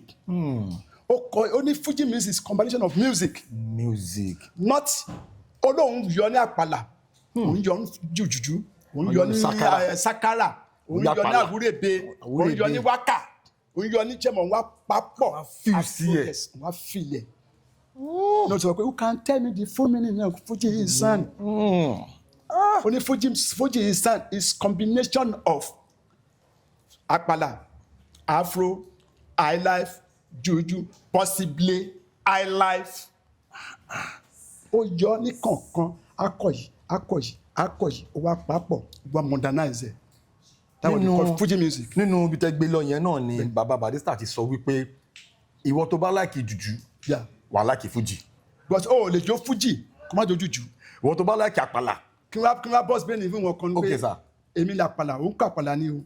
Òun kọ jùjú, òun kọ sákárà, òun kọ àwúrẹ́bẹ. Gbogbo wa fáǹsì kan náà jọ ń lò. Fáǹsì kan náà la jọ ń lò. Ẹ ṣàlàyé bẹ́ẹ̀ fún wa dáadáa. Ìdí ni wípé tí Àsáyìndé bá kọrin kan, ẹ lọ fetí sí dáadáa. Ẹ máa gbọ́ tóònù Barrister nú ẹ̀. Mo yìí ń bọ̀ ẹ jẹ́ mọ̀ ẹ gbọ́ tóònù Barrister nínú nǹkan tí Àsáyìndé ń kọ. Bẹ́ẹ̀ni. Tí ò ṣe jọ wá lójú ni wípé ẹni tó dá kínní yẹn lẹ ti sọ pé it's combination of music ló ń pè. Now ẹni tó náwó fún Àsáyìndé ló náwó fún Pasuma. Àwọn fáǹsì Kwamua lọ náwó fún ẹ lọ gbó dáadáa. Dẹ̀mú tún máa ń sọ ẹni tó náwó fún Pasuma ló máa tó bá ti rí Òṣùpá á fẹ́ ṣe kínni á náwó fún. Ó lè sọ pé òun àwo Pasuma ṣùgbọ́n ó máa náwó fún Òṣùpá. Náwó fún Òṣùpá. The same fans. Àwọn aláìsìn ni tí n bá dáná orin lẹ̀ ń bẹ̀ yẹn sí ẹgbẹ́ nìkan kan máa lọ àbáyé ló ń kọrin bẹ̀ yẹn tó bá máa fi wọlé tí n bá kọrin Pasuma fún inú ẹ̀ má dùn ní. Bẹ́ẹ̀ni. tó kó jẹ́ àwo Pasuma ànáwó fún mi. Mo sọ pé àtọ́jú pé Pasuma lòun ṣàwọ́ ẹ̀rọ àṣàlùkọ́ àwọn ìnáwó ìlú ẹ̀ máa tó dùn láti yẹ kí ni láti welcome. Láti welcome yẹn. You see the same fans. Àwọn ìsìn ló kàn fẹ́ máa da èmi ayẹ kíní kan lèmi tẹ̀lé o ẹni tó lóun tẹ̀lé kíní kan yẹn ẹ jẹ́ kó tẹ̀lé ẹni tó lóun tẹ̀lé mi fẹ́ dárúkọ ni o ó lóun tẹ̀lé Ṣàngó kan sí ẹ jẹ́ kó you see the same fans. Ó ti yé mi nsìn ó ti yé mi bàbá ó ti yé mi now ibi tí mò ń gbé conversation yẹn lọ ni pé nígbà tí bọ̀bọ̀ ní latest yẹn jáde Yobodo sì ń tẹ̀lé. Yobodo sì ń tẹ̀lé. Bẹ́ẹ̀ni Do Me Right ti tẹ̀lé. Yobodo sì combination of bọ̀bọ̀ ní latest Yobodo sì Do Me Right yẹn mẹ́tẹ̀ẹ̀ta yẹn wọ́n trigger nǹkankan ní YouTube people like us. Yes. Orin yẹn ó jí àwọn nǹkankan tí a experience rí nínú Fuji music. Nígbà yẹn ìtẹ́ ń lọ yé mi ńṣe la jókòó táwo wípé àwọn bàbá wa wọ́n lọ sọ́nà kan. Kí lèmi lè ṣe Sanduka lè ṣe tí Fuji mi á fi yàtọ̀. Ìtẹ́ lọ yẹn àwa jókòó mi àti Bísádé Ológúndé láti Lágbájá. Sanduka jẹ́ ká fobìnrin kọrin sínú Fuji. The first person tó bá kọ́kọ́ lóbìnrin pé wọ́n fobìnrin ń gbérí o wọ́n fobìnrin ń kọrin o backup wọ́n fi ṣe intro wọ́n fi ń lead o èmi mo dálẹ̀. Ẹ̀yin lẹ́yìn invent style yẹn. Ṣé bá wo sí tí bá kọrin sí àfobìnrin gbérí tó máa kọrin sí àfobìnrin bẹ̀rẹ̀ tó máa fobìnrin kọ tó máa ṣe sí àfobìnrin ṣe backup ẹ̀. Ní ìgbà yẹn kí la lè ṣe tá a fi change face of Fuji music. Má jẹ́ àkànlẹ̀ àgbẹ̀dá ní àdéhùn àdéhùn máa dá o. Ṣé wọn máa bú wa pé ṣé Fuji ṣé obìnrin máa ń kọrin nínú Fuji àbọ̀. Ẹ jẹ́ ká ló bẹ́ẹ̀ jẹ́ ká ló jáde. Ayàtọ̀. Yébóróyó àkọ́bí ló kọ́kọ́ bẹ̀rẹ̀. Yébóróyó bọ́sì. Ní yes. Yébóróyó kí ló máa happen now? Yébóróyó bọ́sì kí mi ṣe ẹṣẹ́ mọ̀ ń da lóhùn. Rẹ́kọ̀dù yẹn náà fúnra rẹ̀ almost 20 million copy ló ta ẹ lọ tí kò gbọ́ ẹ̀ wò. Wow. Yébóróyó bọ́sì òun ló gbé mi tí mo di landlight. À ń lọ lórí à ń lọ gbogbo nǹkan ló jẹ́ kí n jẹ́ ní tí kí ni ayé mọ̀. Tẹ́lá ní sìn tẹ́lá ló ní fújì láwọn ẹ̀kọ́ ní sìn alòfínmé. Bẹ́ẹ̀ni. Ẹ lọ wo ẹ lè gbó nìkan ẹni fújì kan kó kọrin ní sìn kó má fò obìnrin backup orin ẹ̀. Alhaji ní ìgbà yẹn ẹ mọ̀ pé gbàtà ẹ kọ́kọ́ ṣe first album yẹn ayé record. Ayé record ni. Gbà tó yá ayédáyé cassette. Ẹ̀bọ́n ní sẹ́sì náà record ayédáyé cassette. Ayédáyé CD. Ó dáyé CD. Bẹ́ẹ̀ni. Now ayé tí wàá dáyé online internet. Yes. Kí ni according to your experience bí gẹ́gẹ́ bẹ́ẹ̀ jẹ́ veteran nínú Fuji music industry kí ni ìyàtọ̀ ìgbà record sí ìgbà cassette sí ìgbà CD sí ìgbà internet mo fẹ́ kẹ́ bá mi yànnànú ẹ̀ lẹ́yọ kọ̀ọ̀kan. Ṣé rí bí ìgbà record yẹn ó dáa gan. Ó dáa gan. Ó dáa gan. Ohun kan tó bá ṣẹlẹ̀ sáyé la máa bá ìgbà lò. Ní ìgbà yẹn tó bá kọ́ ṣe rẹ́kọ̀dù fún wa nígbà yẹn wọ́n máa kó rẹ́kọ̀dù wá síbi kan lè rẹ́kọ̀dù nǹkan àwọn ti print 20 million copy o. Àwọn akọ́kọ́ bẹ̀rẹ̀ látòrí 200 pieces wọ́n kọ́kọ́ print ẹ̀. Kọ́kọ́ kò sí àwọn àpò artist kò wá wo iye tán print ilé o. Àwọn print fún ẹ̀rí o. Bọ́n ṣe ń tà òun ló dá ìjà premier music àti lágbèjà sílẹ̀.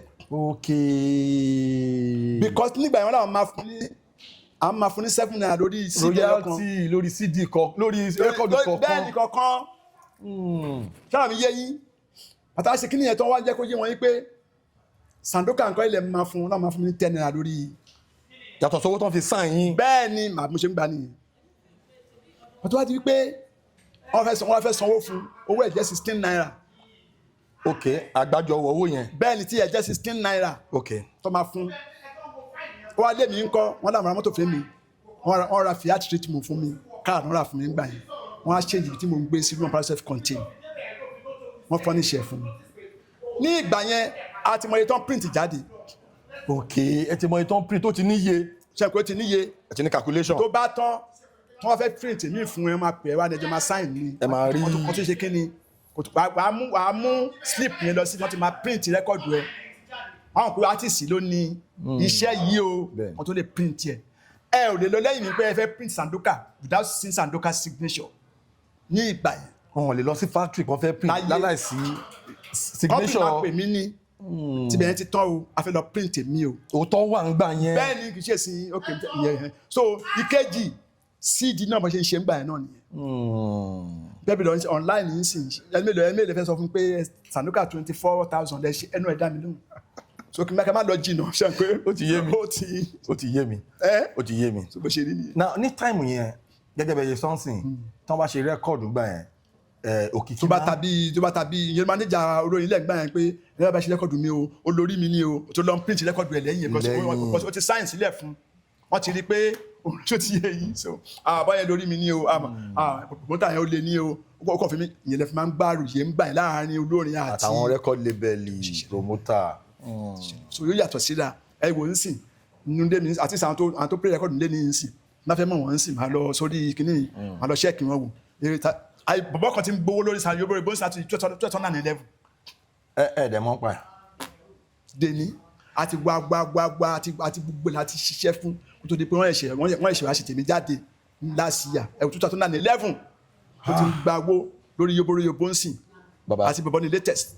Alhaji ẹ jẹ́ ká wá gbé conversation yìí lọ sí next level báyìí. Now nítorí pé ayé ti dáyé internet. Yes. Ayé ti dáyé online. Gẹ́gẹ́ bí mo ìsọ̀lẹ̀ kan yẹn ayé gba yẹn hard copies ló máa ń ṣe. Yes. Nísìnyí ó ti di online. Bàbá ẹ̀yin àgbàlagbà náà lè bá ń sọ pé ọmọ táyé bá bí láyé máa ń pọ̀n. Bẹ́ẹ̀ni. Nígbà tí change. Things ti yàtọ̀. You can actually make a lot more money online. Yes. Than ìgbà yẹn. Yes. Èmi ń sọ according to my own experience. But now bó ṣe wà ń sìn ni. Ẹ jẹ́ ká wá gbé lọ sí orí level yìí. Ṣẹ́chírí bẹ́ẹ̀ ṣe wà yìí sìn. Ẹ̀yin ló máa ń pè ní free agent. Ẹ sí London contract kankan. No. So tẹ bá ní good online manager. YouTube yín. Ìkókó ọbẹ̀. Gbogbo àwọn streaming platforms. Bíi Spotify, Audiomack. Apple Music, gbogbo àwọn platforms yẹn. Orin yín, because you are a legend, you have significant legendary impact on Fuji music. Orin yín evergreen ni. Gbogbo àwọn orin yẹn tó bá fi sí orí gbogbo àwọn platforms yẹn, gbogbo owó yẹn ọ̀dọ̀ yín ló máa bọ̀. But ó máa láwọn iṣẹ́ kan tẹ́ ẹ máa ṣe visibility ló máa ń pè, online visibility ni. Òun ni if you check out the like, because mo máa ń ṣe àwọn videos, mo máa ń sọ̀rọ̀ gan lórí Fuji, because gẹ́gẹ́ bí mo sọ lẹ́ẹ̀kan, Fuji music is our cultural representation as a Yoruba people. People like me kì í fi ṣeré. Mo dẹ̀ sọ dé point kan pé irú Alhaji Saheed Òṣùpá, mo máa ń rí wọn bí reflection Alhaji Sikiru Ayinde Barrister kọ́lọ́ fọ̀run kẹ́ bàbá. Then another thing tí mo tún máa ń sọ tó máa wà significant nínú gbogbo videos mi, inú mi dùn pé mo ní legend lẹ́gbẹ̀ẹ́ mi nínú lórí ètò. Now there is something that is missing nínú Fuji music tí mo lérò pé ẹ̀yin tẹ́ jẹ́ Fuji musicians tí ẹ̀ kì í ṣe, ìyẹn ni vibration. Ibi tí mo wá ń gba analysis mi lọ lélẹ̀, ẹ máa gbọ́ sà. Tẹ́ bá wo Fẹlá Aníkúlápó Kútì, ẹ máa rí pé wọ́n máa ń ṣe Felabration every year. Àwọn ọmọ Fẹlá, Fẹlá ti pass legacy yẹn sí àwọn ọmọ ẹ̀.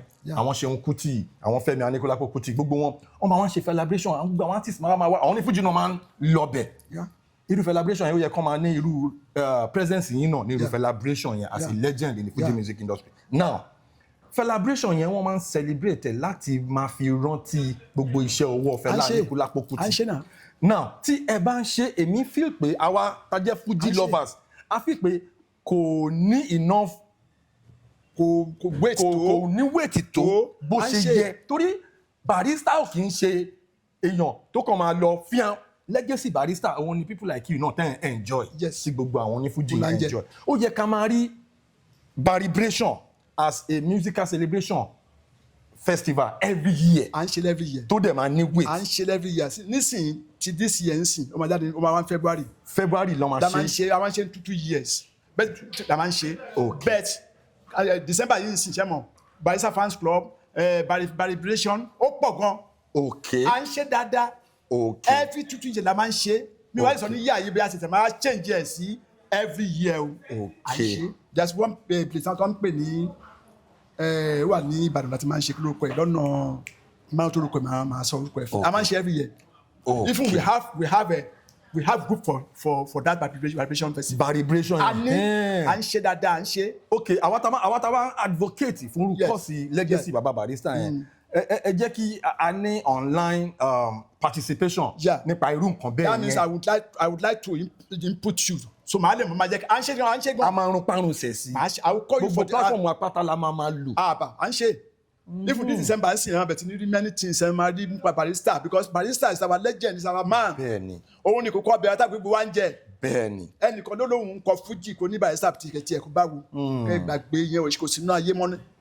Kéèyàn lóun jẹ́ nǹkan kan níwájú Alhaji Sikiru Ayinde Barrister, lọ́nà bá mi fọ̀rọ̀ kẹ́hìn olùdókòwò sí ayé mọ́. Àmín. Tẹ́ bá lọ gbọ́ online sí gbogbo nǹkan nípa Barrister tí yíyá yín sí àti ń plan ẹ̀ gé. Okay. Àti ń plan ẹ̀ máa ń ṣe náà. I have to be in on it because mo were very much interested. Gba ní fífi máa pèsè sí bẹ́ẹ̀ dé president ni o, Kọ̀lẹ́ntà Àyìnlá ni o, Ọ̀sán Àyìndé ni o, gbogbo fìlà máa wà ń bẹ̀. Now another thing tí mo tún wá fẹ́ gbé conversation yìí lọ. Tẹ́ bá wo àwọn oní hip hop, ẹ máa wo àwọn Burna Boy, àwọn Wizkid, àwọn Davido, àwọn Àṣàkẹ́, ẹ máa rí pé wọ́n ti as a matter of fact Fuji music jẹ́ inspiration fún Afrobeat fún àwọn ní hip hop wa. Wọ́n máa ń tap oríṣiríṣi inspiration gẹ́gẹ́ bẹ́ẹ̀ ṣe sọ lẹ́ẹ̀kan.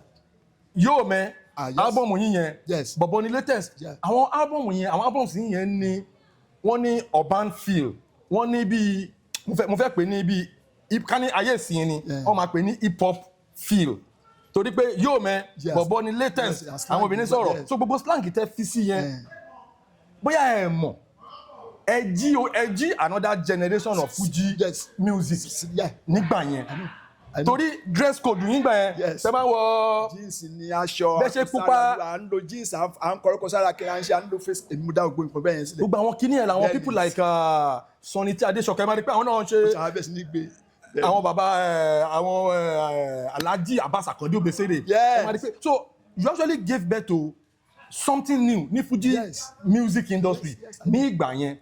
So it is safe láti sọ pé legendary status yín yẹn ó ti wà stamp kò dẹ̀ síbi tó máa ń lọ because àwọn iṣẹ́ tẹ́ ti ṣe akitiyan yín evergreen ni kò sí bá ṣe máa gbàgbé. So now inú wa máa dùn àwọn tatún jẹ́ YouTuber inú wa máa dùn kí ẹ ní more online presence. Inú wa máa dùn gan torí ayé ti dáyé internet. Internet ayélujára ó ti di nǹkan. Orin tí àwọn èèyàn tó lọ ń stream. Bẹ́ẹ̀ ni tán. Ẹ máa rí àwọn Alhaji Saheed Òṣùpá King Dr. Saheed Òṣùpá, ẹ máa rí Alhaji Sula Alao Malaika, ẹ máa rí Alhaji Wasiu Alabi Pasuma, gbogbo wọn lọ ní Kwamua wọn ní online presence wọ́n dẹ̀ ń stream àwọn orin wọn.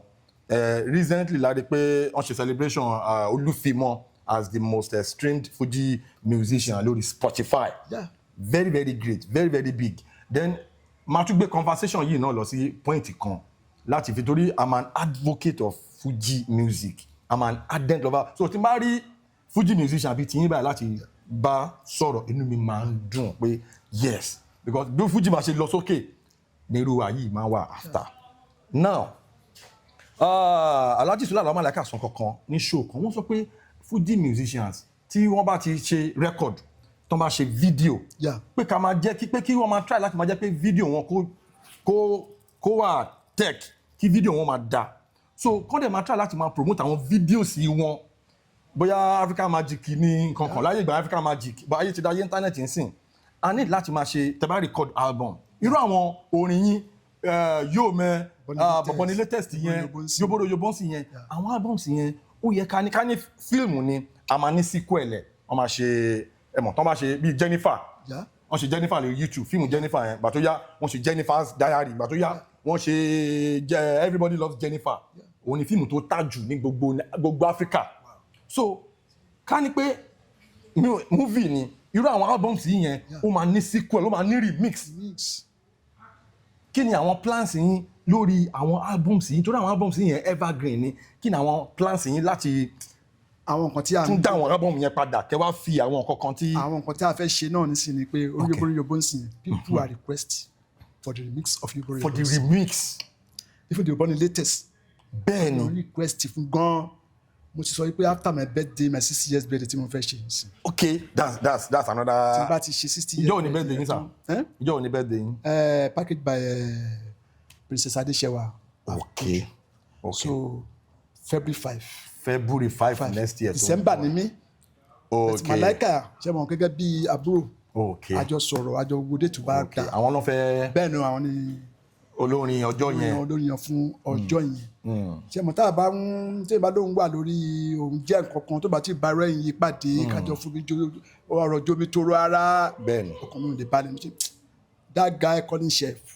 Jeff. Ẹ jẹ́ kí n fojú mi kàn. Bẹ́ẹ̀ni. Because náà tá à ń sọ lọ́wọ́ ni. Alhamdulillah. Ìràwọ̀ yẹn Ọlọ́run bá mi pa. Àmín. So February 5 ni a fẹ́ ṣe. After yẹn people are requesting.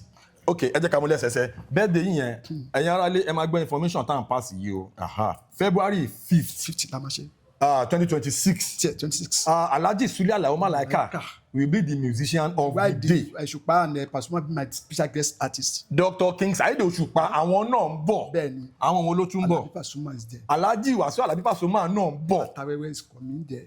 Alhaji Sulaiman Adio Atawewe àwọn náà ń bọ̀ bẹ́ẹ̀. Bàbá mi ń bọ̀ which always respect. General Kollington Ayinla. Wow.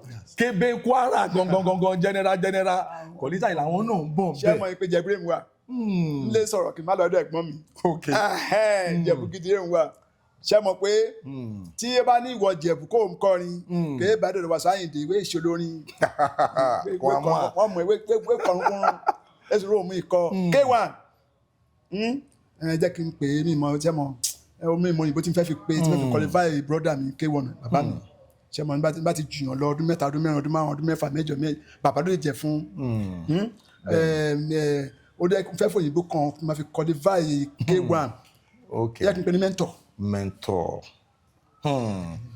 nítorí ẹ jẹ́ kí n kún yín ní ẹ̀yìn níbi point yẹn torí ìgbà tí K1 náà bẹ̀rẹ̀ wọ́n lo alias Barrister náà kọ́kọ́ fi bẹ̀rẹ̀ nígbà first album tí mò ń bá tàn yẹn kẹ́lẹ́ mọ̀ pé ẹ̀hún náà try ó ṣe fún mi oníyóbóró mi Sandoka Ọláwálé o yóbóró mi Sandoka Sandoka jó ẹ ti ń gbé mi débẹ̀ Ìjẹ̀bú ọmọ alárẹ̀ ó ṣe yóbóró fáfáìn bọ̀bọ̀ mi o Sandoka jẹ́mọ̀ ó ní nǹkan tó náà ṣe mi ò lè gbàgbé láti fi sọpọ́tì.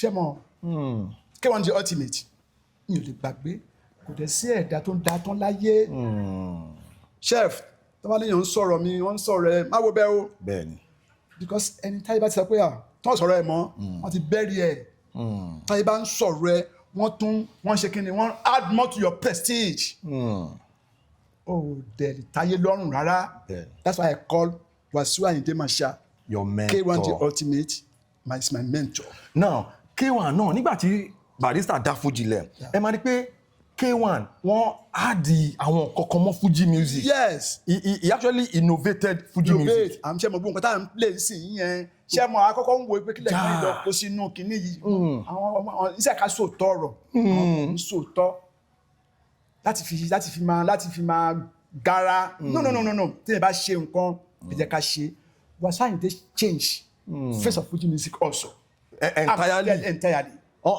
Is unarguable. à ń kó jìtá tẹ́lẹ̀ aago kónkónkónkónkó sakara omele la máa ń dùn gbà yẹn àgbà yìí dé ṣe mọ̀ ó dé ká máa kó jìtá máa kó piano kọ́ máa fi sáàksì sínú Fuji music bẹ́ẹ̀ akọ́ni kí ló ń kó sínú Fuji yìí ẹ wá wò ó sì tó fi di classic Fuji náà àbí tí mo wá gbọ́ràn ẹ lọ ni pé nígbà tẹ́yìn náà wá gbé àwọn albums yìí yẹn dé you actually introduced a lot of innovations. pé lẹ́yìn ká máa sọ Yorùbá nìkan ló lè jó Fuji ká máa pèdè ká máa sọ Yorùbá ká máa ṣe mẹ́rin kí la tún lè ṣe mo ṣe kí ni mo gbóyìnbó wọnú ẹ̀ pé yes. ẹ wá introduce Fuji music sí another audience entirely. yes wọ́n á gbà àwọn elite àwọn student wọn jẹ́ kí n gbádùn mọ́. àwọn student tí wọn kì í rí lè gbọ́ Fuji. yes wọ́n wá ń gbọ́ Fuji torí introduce àwọn kankan sí wọ́n fẹ́ ṣe night wọn èmi ni wọ́n fẹ́ ṣe night wọn Sandoka ni tí màá ti kọ yóò mẹ́ kí n ṣe àwọn tó kíní kan wọ́n like ṣé àwọn ènìyàn wò pé ẹ máa fi fíìlì yẹn sí ṣáá ni. ìwé tún lóyìnbó tó tún sọ nínú ṣẹ́mọ̀ bẹ́ẹ̀ I thank God for that. now ẹ jẹ́ ká tún gbé conversation yẹn lọ sí next level tẹ́ bá wo someone like Dr. King Saheed Osupa ẹ máa rí pé lyrically àwọn náà wá gbé Fuji lọ sí because when it comes to musical composition kéèyàn fi lyrics àgbékalẹ̀ orin sínú Fuji. ẹ jẹ́ n kún yín lẹ́yìn. King Dr. Saheed Osupa kí ni working relationship yín pẹ̀lú títí wọn. mo pè wọn Saheed Osupa nígbà tí mo di baálẹ̀ tó ń baálẹ̀ dúkan ní mi. bẹ́ẹ̀ ṣe wà ìbálẹ̀ ní ìlú wo ni ẹ sà.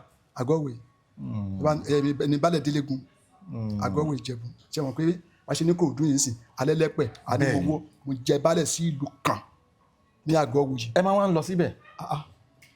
mo pẹ́ ju ẹ̀kan lọ́sẹ̀ máa dé lónìí tí n bá ti níṣẹ́ ẹ máa délé. bẹ́ẹ̀ ni baálẹ̀ ibì kan ni mí. ṣé mọ̀ tó jẹ́ kí n rántí ọ̀rọ̀ baálẹ̀ yẹn ni wípé àṣìṣe ó ti pọ́dún méjì ní this month tí mo di baálẹ̀. tẹ jẹ baálẹ̀. baálẹ̀ ìlú kan. ṣé mọ̀ kò ti stop music mi because àtijọ́ sọ tẹ́lẹ̀ alágbèéni mi o ẹ mọ̀ mi o nítorí pé mo di baálẹ̀ o alágbèéni mi o mi lè fa gbélẹ̀ o wọ́n ṣẹ̀ṣẹ̀ kí ni pé mi làwọn fẹ́ ń bẹ̀ wọ́n dẹ̀ gbà fún mi. ẹ mọ̀ tí mi sọ̀rọ̀ okun Saheed Osupa ni wípé ṣe ní èèyàn lè dá tán. bẹ́ẹ̀ni. èèyàn lè dá tán.